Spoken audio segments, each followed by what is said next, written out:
Hi, good day, and welcome to Marble Halls TV. Um, and I want to talk about two people. Hang on just a moment.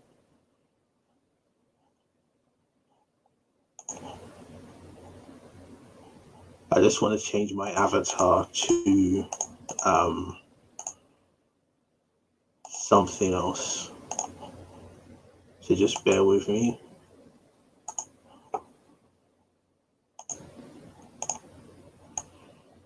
Yeah, these two individuals, or better still,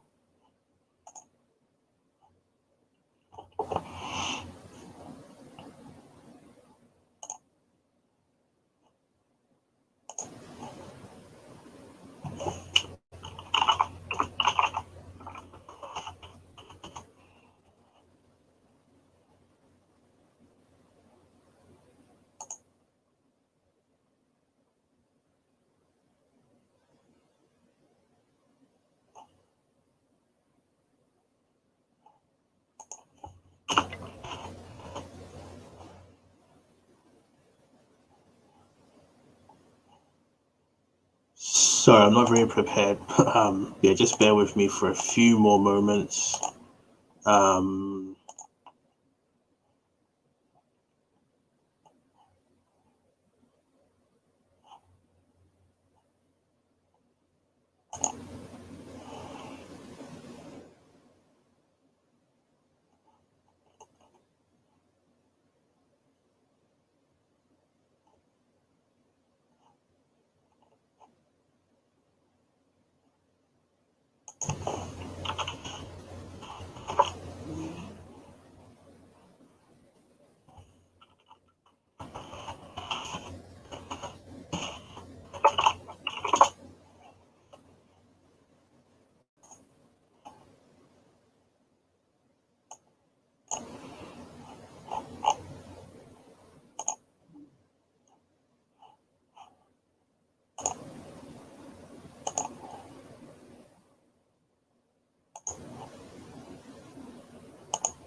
Okay then, so yeah, my apologies for that, but this is what I actually wanted to highlight. Now, I want to talk about. I think the question needs to be asked about Aubameyang and Lacazette. Now, this is Alba's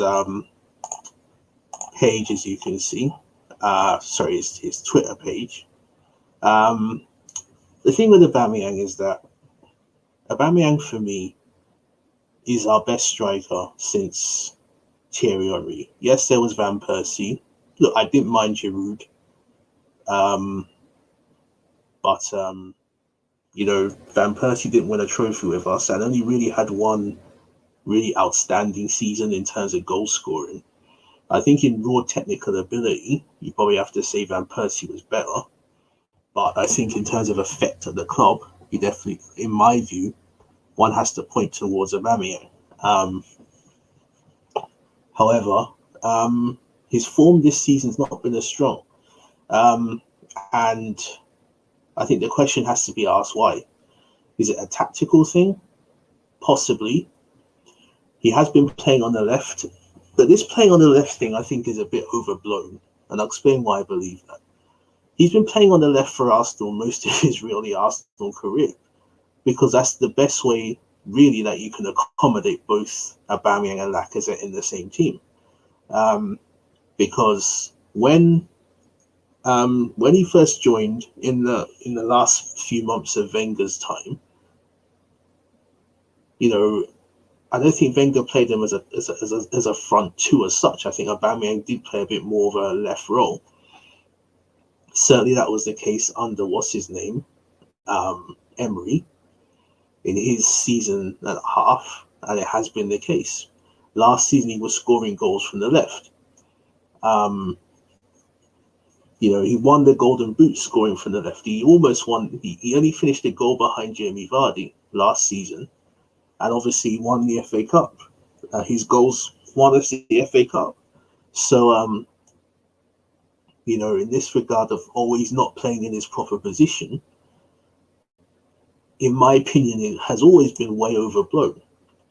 Um, I believe the issue is more in terms of attitude and in terms of not just his attitude, but the team attitude and a general lack of creativity and just the general malaise in the club. We've not been creating as many chances, and as the team form has dipped, I think in turn he has dipped.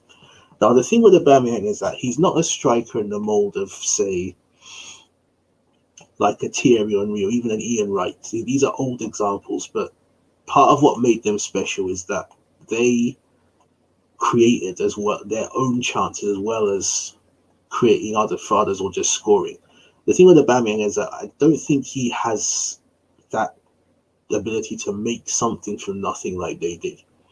Aubameyang, I'm not saying he's a tapping merchant. That's disrespectful. Even if he were, I don't think that's inherently a bad thing. A striker's job is to score goals. So if you're a tapping merchant, you score a lot of goals, then so be. You're doing your job, in my opinion. But you know, I do think he needs service, and I don't think he can create out of nothing as well as receiving service. So as he's a very service dependent, I think all strikers are service dependent to some degree. All forwards, I would say, even Messi, Ronaldo are service dependent. Look at Ronaldo when he was at Real Madrid. He had Bale, he had Modric, Marcelo. They all provided, I'm sure, a number of Benzema, a number of assists for him. So, football's a team sport, so you can't ever say that a player should not be dependent on others. The entire essence of a team, in the fullest sense, whether a work team or a team of soldiers in a war, sailors on a warship, is that you're interdependent. You have different people with different skills, but like the sum is great, like the whole is greater than the sum of its parts, if that makes sense. That's the essence of a team.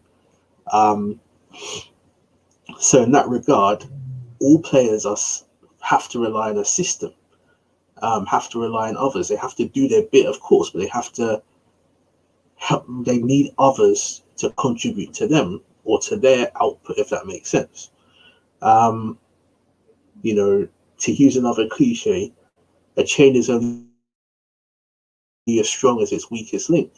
I'm not saying Aubameyang's the weakest link in our team, certainly not, but that further lends to the notion of interdependence in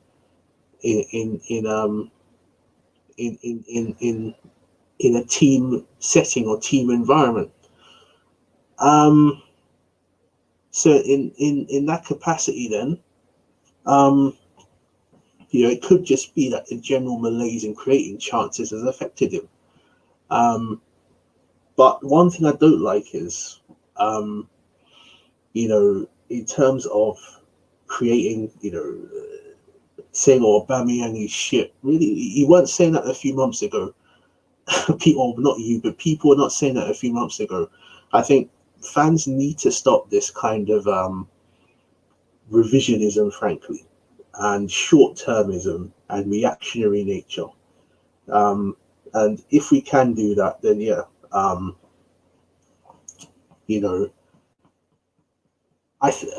think it's very hasty to say Aubameyang should get sold. Come on, but I do think questions need to be asked in terms of his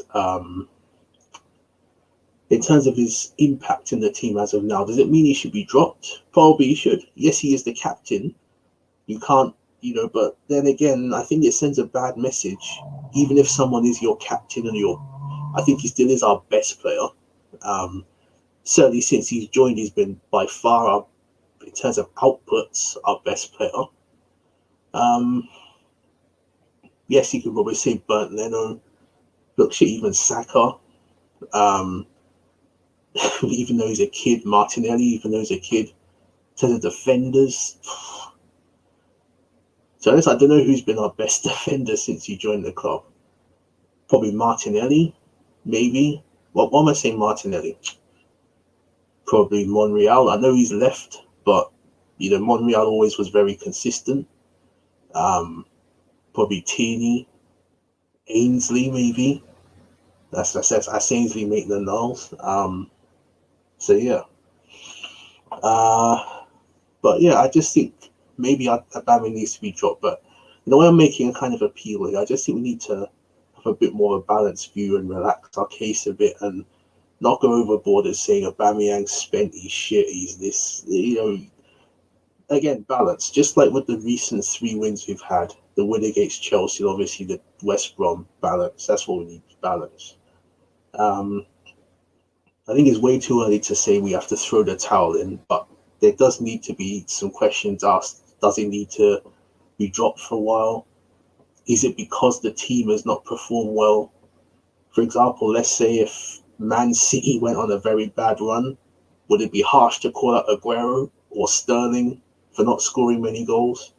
If Liverpool went on a very bad run, would it be harsh not to say that Salah and Mane were not scoring goals? If Tottenham, if Son and Kane,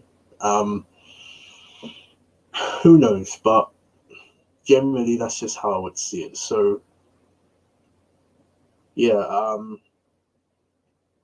in that regard, then, yeah, that's just my view on Aubameyang. I think we probably maybe need to drop him, but I think it is harsh to say, oh well, it's probably quite harsh to say that he's spent, he's this, he's that, and whatever. So, in that regard, then, thanks very much for listening, and I'll see you next time.